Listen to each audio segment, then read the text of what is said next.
Imaginez-vous dans un pays étranger sur un lit d'hôpital sans argent à l'étranger et quand je prenais mon téléphone pour voir le type de numéro que j'avais dans mon téléphone, je ne savais pas qui appeler pour venir m'aider à payer les factures. Je me suis dit, si j'avais des économies, je me serais soigné seul. J'ai voulu pleurer, mais je savais que pleurer ne servirait à rien. J'ai voulu me plaindre, je savais que me plaindre ne servirait à rien. Tu n'es peut-être pas à l'étranger, tu n'as peut-être pas vécu la même situation que moi, mais pour éviter cela, je vais te partager 4 stratégies pour épargner ton argent. Alors, laisse-moi me présenter si tu me découvres pour la première fois. Je suis Junior Destin, expert en stratégie financière et motivateur. Je te parle de motivation, d'épargne, de finances. Écoute cette vidéo jusqu'à la fin. Je pense que la 4e stratégie va réellement t'aider dans ta vie.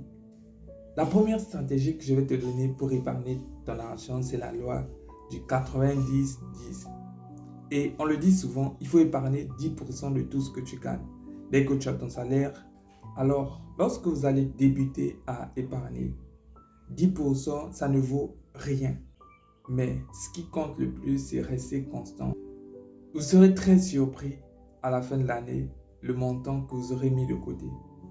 Si vous mettez 10% de côté, vous avez 90% pour faire votre fête, pour faire ce que vous voulez, pour payer vos charges. Et les 10% ne doivent pas être touchés. Je ne dis pas qu'il faut négocier, mettre 8%, 7%. Non, il faut mettre 10% de son argent de côté. La deuxième stratégie que je vais te donner pour épargner ton argent, c'est la loi du 50, 30, 20. Ce qui signifie que 50% de votre revenu doit aller dans vos dépenses fixes. Payer le loyer, payer les factures, payer votre manger et autres. Et les 30% doivent aller sur les besoins que vous avez. Des sorties, donner de l'argent autour de vous. Et les 20% doivent servir d'épargne. Écoutez-moi, quand vous avez mis 20% de côté, en aucun cas vous devez aller prendre cet argent-là pour faire autre chose avec. Les 20% doivent vous servir sur du long terme. La troisième stratégie que je vais te partager pour épargner ton argent, c'est la loi du 80-10-10.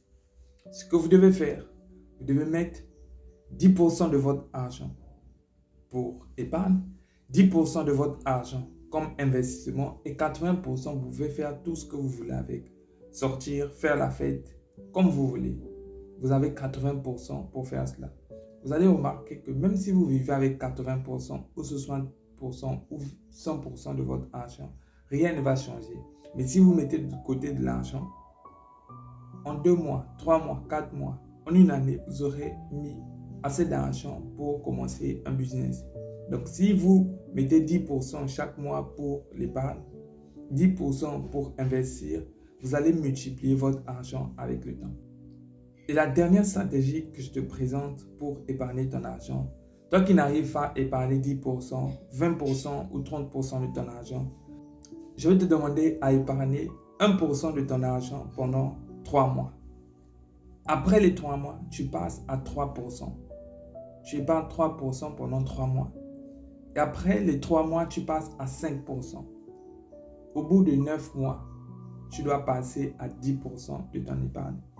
Le problème, ce n'est pas le montant que tu vas épargner. Le problème, c'est la constante et la régularité que tu auras face à l'épargne. Cela doit être une discipline que tu dois travailler. Fais attention à ton épargne. Ne l'investis pas n'importe comment. Ne sois pas pressé. Mets cet argent de côté et ça va te permettre d'éviter d'avoir des situations improbables. Je te dirai dans une prochaine vidéo ce que tu dois faire avec ton épargne et quels sont les types d'épargne que tu dois avoir pour être stable financièrement. C'était Junior Destin pour vous motiver, pour vous encourager. Si vous me découvrez pour la première fois, je vous invite à liker, à commenter.